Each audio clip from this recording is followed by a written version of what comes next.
Gimana Pak? PMM Pak, langsung saja ini. Nggak usah pembukaannya. Nggak usah pembukaan. Ya, Nggak usah pembukaan. Ini serius ini masalahnya, makanya harus 7 poin ini. sepertinya kan kalau sama teman-teman kan masih ada openingnya, terus diarahkan kemana dulu. Tak perlu.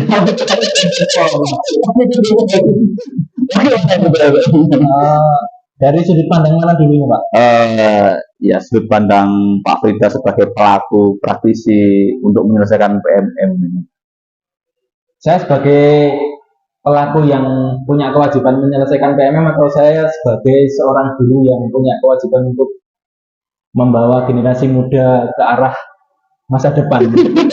Soalnya beda menurut saya Pak. Oh beda. Bedanya di mana Pak? Karena saya lihat teman-teman yang mengerjakan PMM akhirnya di lapangan dalam koridor sebuah kelas itu jadi seret kayaknya. Karena saya sibuknya di PMM. Oke, berarti sibuknya di PMM. Sepertinya ya, karena kan punya data yang valid, nanti dituntut harus ada data yang valid. Nah ini yang bahaya. Ini kan pelaku, jadi apa yang disampaikan saya kira validitasnya bisa dipertanggungjawabkan karena kita pelaku juga. Kita pelaku, kita juga dituntut untuk melaksanakan PMM dan kita diminta untuk menerapkan PMM.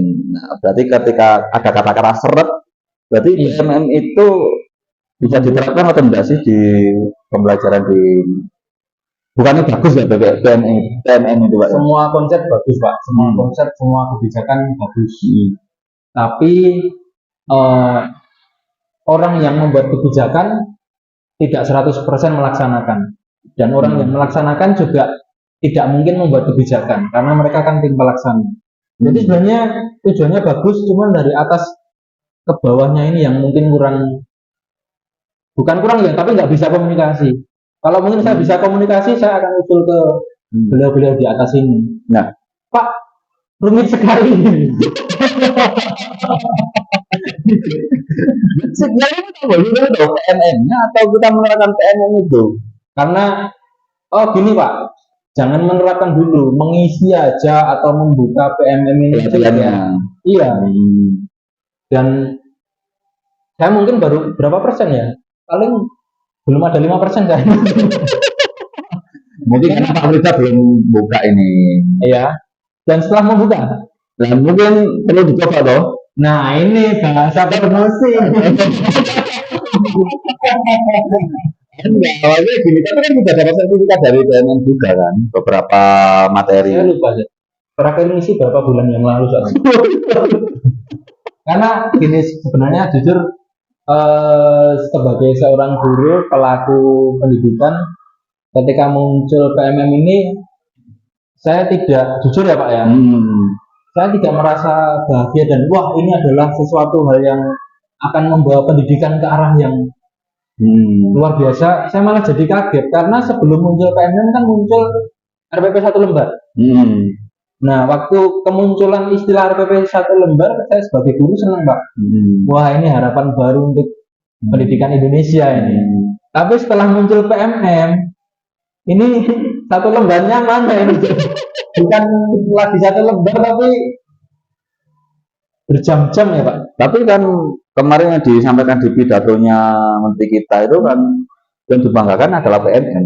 Kalau saya kutip itu, dan saya nulis bisa dipertanggungjawabkan itu ya, saya pernah nulis itu mungkin kan 3 juta yang sudah mengakses PMM, 3 juta guru lebih sudah mengakses PMM, dan itu apakah menjadi prestasi pendidikan kita? Menurut saya enggak Pak. Karena siswa juga enggak peduli gurunya mau ngisi PMM atau enggak. Siswa lebih peduli ketika guru saya datang enggak ya, guru saya aktif enggak di kelas, guru saya bisa benar-benar ngasih ilmu atau enggak. Karena ketika saya sibuk di PMM, jujur waktu fokus pikiran saya kan lumayan terkuras. Akhirnya dengan siswa juga waktunya juga banyak yang berkurang. Minimal energi lah.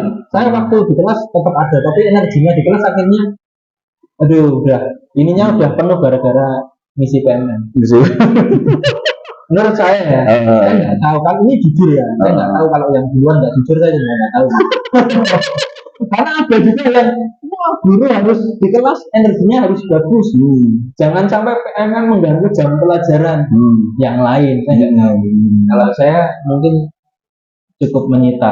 Tapi kita tahu nggak ada yang sampai mendapatkan berapa sertifikat ya? 40 atau berapa sertifikat itu ya? Ini banyak punya, hampir semua jadi kerjakan PMM itu. Dan saya jujur ya, tertarik dengan itu dan saya penasaran dengan guru itu bagaimana hebatnya murid-muridnya itu, Pak. Saya ingin belajar, sebenarnya saya ingin belajar apakah ketika yang sudah menyelesaikan sertifikat sebanyak itu, anak-anaknya itu menjadi anak-anak yang hebat, unggul, Nah, itu atau masalahnya. seperti Pak. apa? Itu masalahnya, makanya tanda tanya besar kan.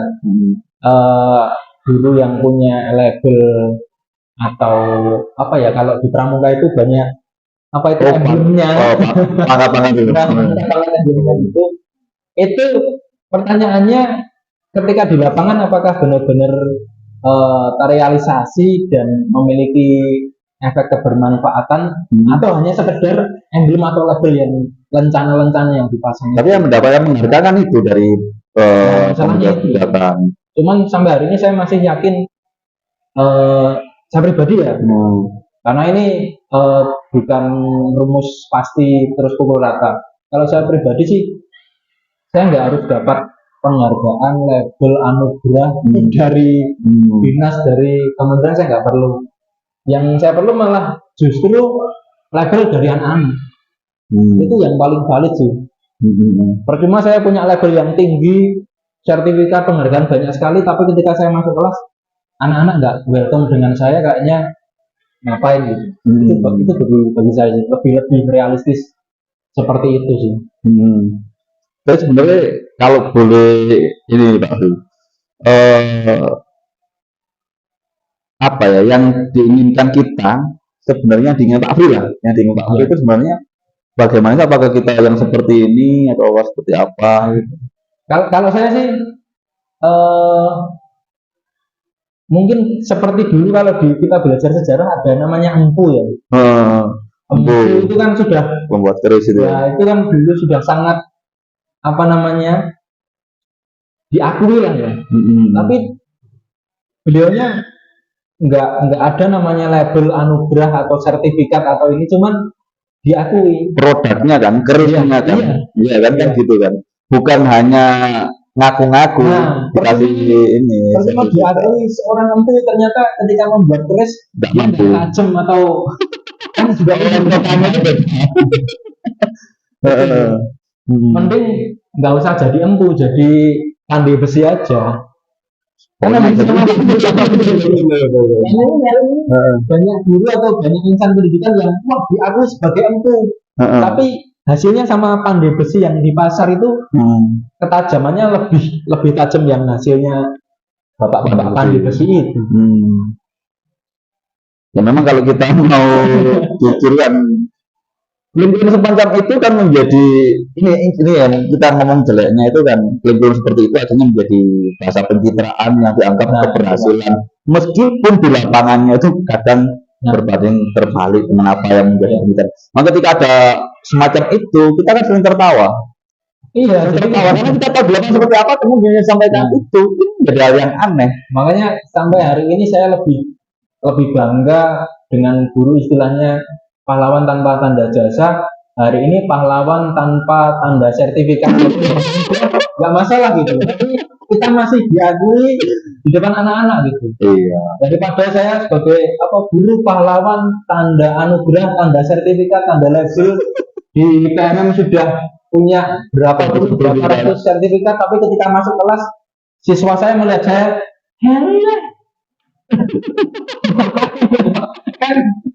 kan mending saya dihargai di depan kelas sama anak-anak. Itu menurut saya anugerah yang paling valid sih.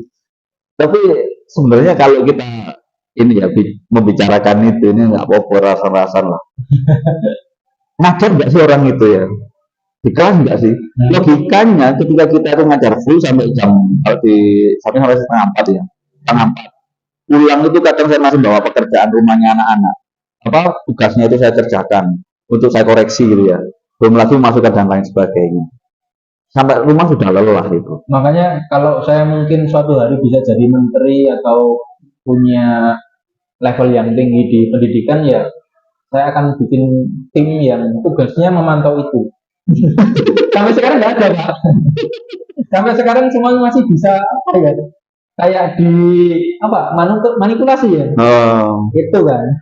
Manipulasi. Karena yang benar-benar realistis jujur ya dari anak sih, dari siswa. Iya. Iya, betul memang. Karena pendidikan itu kan terkait dengan sumber daya manusia. Iya. Yang menjadi alat ukur itu bukan gurunya, ya. Bukan gurunya yang mengikuti pelatihan sebanyak apapun, tapi bagaimana siswa itu bisa mencapai prestasi capaian yang dicapai seperti apa. Bahkan kalau saya sempat punya pemikiran sebenarnya untuk mengetahui guru itu berkualitas atau berprestasi apa enggak itu sebenarnya cukup dengan satu pertanyaan sih, Pak. Kita tanya ke anak-anak aja, ini guru PPKN kalau diganti mau enggak? Kalau anak-anak mau berarti level prestasi anu biasanya ditanyakan. Nah, tapi kalau dibalik anak-anak mau enggak guru ini PPKN diganti? Jangan, Pak. Nah, ini kemungkinan masih ini kan, Pak, punya kualitas dan prestasinya masih bisa dipertimbangkan. Tapi kalau anak-anak ada, nggak apa-apa, Pak, saya setuju lah ini. Sebenarnya nggak perlu instrumen yang banyak sekali, Pak. Instrumen dari kementerian sebenarnya cukup satu pertanyaan itu aja. Iya, betul. Sementara ini kan kita apa yang kinerja guru apa namanya, Pak, penilaian PKG. Bila-bila instrumennya kan bermacam-macam. Mungkin kalau saya jadi menteri, instrumennya cukup satu itu aja. Gurunya diganti mau enggak? Nah, ini sudah menggambarkan semua kan? Iya.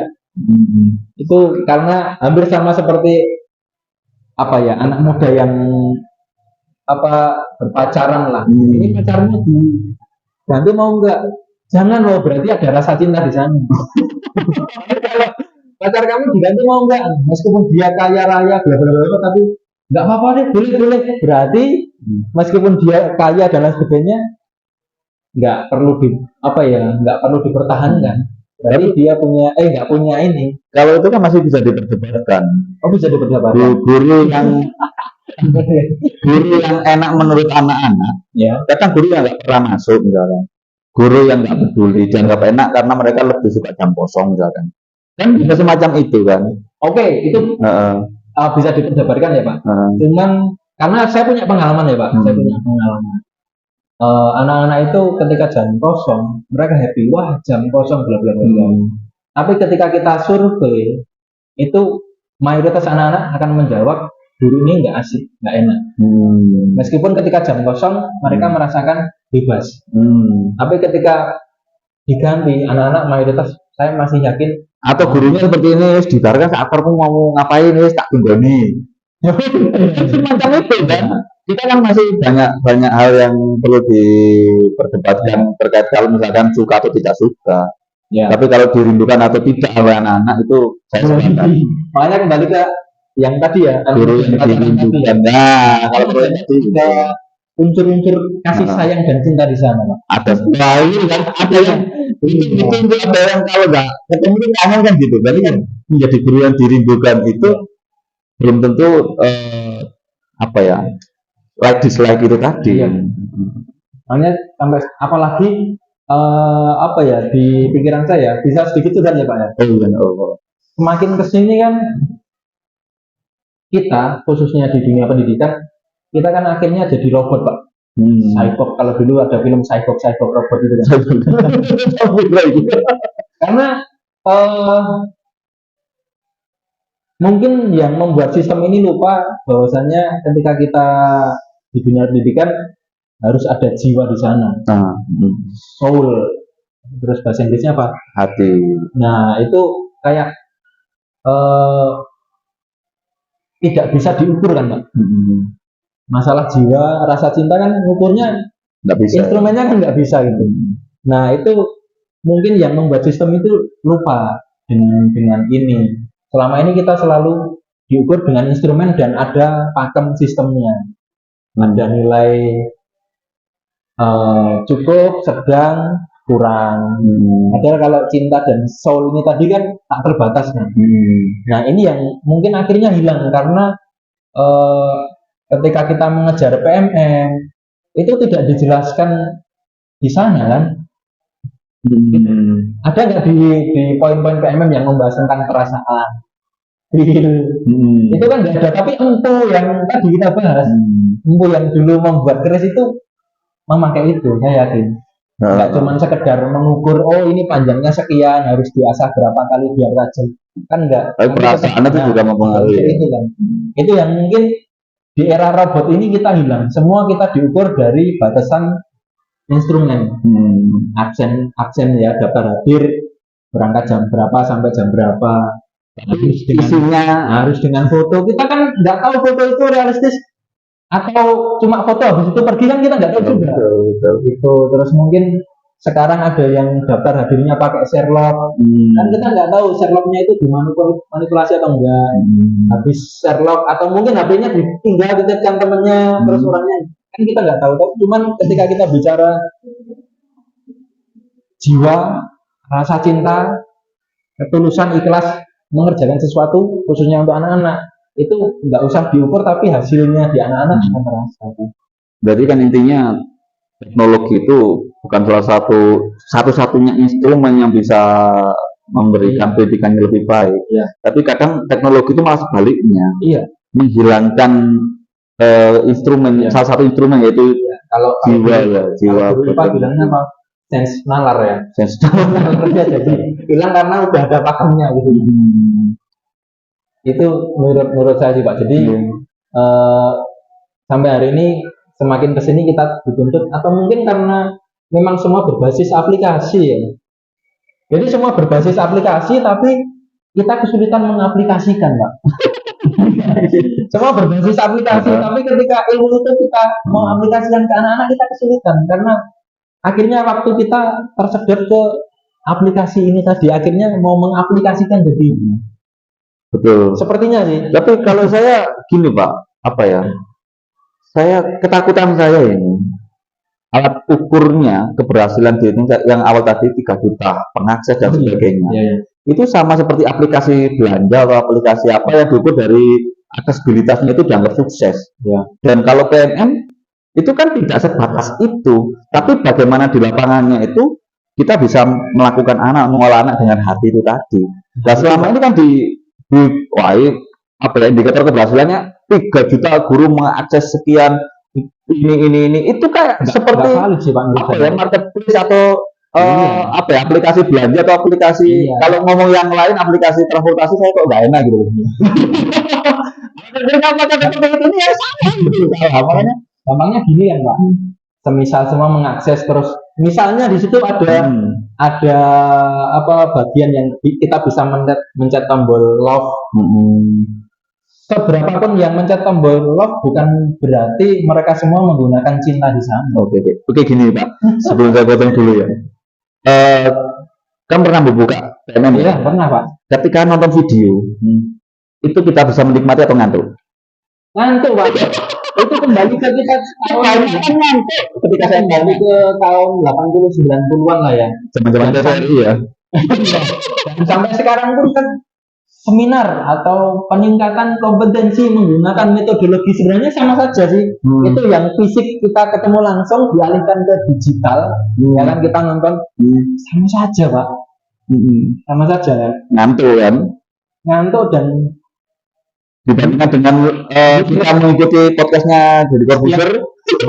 Yang saya tanyakan kadang gini Pak, yang di video di PMM itu apakah murni pakai hati, jiwa, keikhlasan, dibayar apa enggak? Nah itu kalau anggaran pasti ada lokasi anggaran itu. Kalau kita nggak mau ini pasti ada. Makanya kan pasti nggak mungkin salah. Berarti kan berbasis ekonomis juga kan Pak? Ya kalau itu kan ngomong. Dengan logika sederhananya ketika kita diundang pelatihan, kita dapat uang harian kan gitu. Makanya kan kembali lagi menurut saya sih memang perubahan Pak. perubahan dari fisik yang harusnya kita langsung ketemu itu dirubah jadi format digital atau apa ya? Gimana maksudnya gimana? Ya harusnya misalnya kita ketemu mendengarkan secara langsung pidato itu. Akhirnya di PMM itu di format invisible ya. Saya nggak tahu istilahnya. Intinya dari kita ketemu langsung secara fisik dirubah ke audio visual. Tapi kontennya kan sama, Pak. Kita harus mendengarkan pidato berjam-jam dan itu diukur, malah terakhir kalau nggak salah itu kalau videonya di skip udah nggak boleh, harus ditonton full. Setelah itu suruh ngerjakan ini. Ya, kita kan menentang hafalan. Tapi kita pelatihan kita itu hafalan, iya enggak? Kita nonton video terus dikasih pertanyaan, kan hafalan. Iya, makanya akhirnya saya berpikir perubahannya di mana selain dari fisik ke digital. Nah itu kita perlu alat ukur sebenarnya. Ada alat ukurnya ini. Sebenarnya kita kemarin barusan pengumuman PISA ya, hasil PISA-nya anak-anak yang digaung-gaungkan rankingnya naik, tapi skornya turun. Dan itu menjadi suatu kebanggaan dalam sekian tahun terakhir Indonesia mengikuti ini peringkat yang paling tinggi. Tapi skornya turun jauh. Ini kan aneh ya. Skor itu kan saya kira menjadi alat ukur bahwa kita sebenarnya belum berhasil. Dibanding dengan tangan yang tahun lalu kita turun, oke lah, namanya karena saya pandemi. Tapi mau tidak mau kita turun dan ya kita akui saja bahwa kita masih jauh dari kata. Makanya Pak, mungkin kan tujuannya udah oke, bagus ya tujuannya. Cuman ketika ke bawahnya mengaplikasikannya ini tadi yang akhirnya kita dituntut mengisi aplikasi, tapi kita mengaplikasikan ke anak-anak secara langsung akhirnya jadi tanda tanya Pak. Oke Pak Fri, ini terakhir ini. Kita ini di ujung masa jabatannya Menteri Pendidikan dan Kebudayaan. Saya sebenarnya sempat juga beberapa kali menyampaikan maupun secara ini tulisan dan sebagainya itu di awal dulu kita itu sangat mengidolakan Mas Menteri ini dan kita sangat berharap banyak. Oke, ini adalah menteri yang kita harapkan dan ini menteri yang nanti akan membawa perubahan pendidikan di Indonesia. Tapi ketika di endingnya itu menurut Pak Fri bagaimana? Ya sih Pak. Sebenarnya saya bukan mengidolakan sih Pak. Saya sempat berharap saja sih. Karena waktu itu ketika muncul Pak Nadiem yang mungkin menurut saya mewakili generasi kita lah ya. Kita sama Pak Nadiem paling terpaut berapa tahun sih? Ya, paling 2 tahunan lah ya. Nah, waktu itu saya lumayan sangat berharap ini akan membawa harapan yang cerah sih gitu untuk pendidikan Indonesia gitu. Karena mau nggak mau meskipun kita dan ke anak-anak minimal setidaknya kita ke anak kita lah di masa depan. Saya berharap bahwa ini akan sangat keren sih perubahannya dulu. Setelah itu mungkin beberapa waktu awal-awal menjabat muncul istilah RPP 1 lembar. Waktu itu saya wah ini keren sih ini akan merubah banyak hal karena sepanjang hari ini masalah di pendidikan banyak sekali. Selain mengurus siswa kan yang kedua adalah masalah tentang administrasi. Munculnya RPP 1 lembar mikir saya wah ini keren, akan membawa perubahan. Tapi setelah ke belakang ada CP, ada ATP, ada lampiran yang banyak. Lampiran apa bedanya dengan silabus RPP KIKD kan gitu. Ditambah lagi muncul PMN. Ini tidak meringkas Pak. Ditambahin sesi yang lain masih banyak lagi itu. Tidak meringkas tapi menambah ringkasan berikutnya gitu. Jadi memang ringkas, tapi ringkasannya banyak gitu loh. Akhirnya saya nggak jadi berharap lah. Tapi memang kalau kita bicara realistis ini, karena di kementerian ini menteri ini boleh saya katakan jabatan politis gitu. Karena kan yang mengangkat presiden yang terpilih gitu. Awal-awal dulu memang cita-citanya seperti itu, tapi begitu terkotak, ya sama seperti kita melakukan perubahan itu di sekolah. Itu kan tantangannya cukup banyak, ya kan? Lapisannya cukup banyak. Ada, di situ ada manajemen sekolah, ada pengawas, ada dinas pendidikan, ada macam-macam. Dan akhirnya kita ini hanya buntu lagi ya. iya buntu. Makanya kenapa ini ada podcast yang sebenarnya nggak penting ini? Harapan saya ini tersampaikan sampai di pusat, meskipun Ya juga sih Pak. ininya cuma sedikit, tapi ini bentuk ikhtiar kita sebagai guru yang menemui guru yang tidak punya jabatan di organisasi guru, karena selama ini yang diundang kan hanya apa ya, stakeholder di organisasi profesi ataupun di tingkat atas yang mendengarkan itu jarang mendengar langsung dari seperti kita. Pernah nggak didatangi kita di survei bagaimana? Kan nggak pernah. Apalagi kan kita nggak punya kepentingan apapun gitu. Nggak punya kepentingan apapun selain kita itu mendidik, Ya. gitu loh. Selain kita itu mendidik. Setidaknya ketika ada perubahan atau apa ya, peningkatan di generasi anak-anak kan kita senang juga sih Pak. Iya, itu aja sih. Dan nanti juga akan ngaruh ke kehidupan kita kembali kan. Nah, kalau kita kembali, kalau kita sekatnya itu, kalau Pak Menteri kira-kira di situ ada ketua partai enggak? Di situ ada dirjen yang cukup lama enggak? Di situ ada, ini banyak sekali kan? Iya sih. Mungkin akhirnya dia ke kota itu. Iya juga sih Pak. Seperti kemarin pas acara yang penggerak sampai ada panggung yang gede itu. Sebenarnya nggak cocok juga. Harusnya penting itu jangan di dunia pendidikan. Penting untuk budayawan dan budayawati aja sih Pak. Ini urusan pendidikan kan Pak. Kan kayak ini udah mungkin eranya karena setelah pandemi muncul era festival kan. Mungkin di dunia pendidikan pengen apa nggak pengen kalah akhirnya bikin festival juga gitu. Panggung lebaran gitu. Harusnya yang diperlok itu bukan panggungnya sih, tapi masa depan anak-anak. Gitu ya. Untuk sementara ini cukup ini dulu, Pak Bri. Pak Bri ini salah satu guru yang menjadi apa ya, menjadi mentor saya karena kritik, kemudian realistis, dan satu hal yang menjadi apa ya, menjadi inspirasi bagi saya gitu. Ini kepedulian terhadap anak-anak itu pure murni dari hati, bukan karena apa-apa.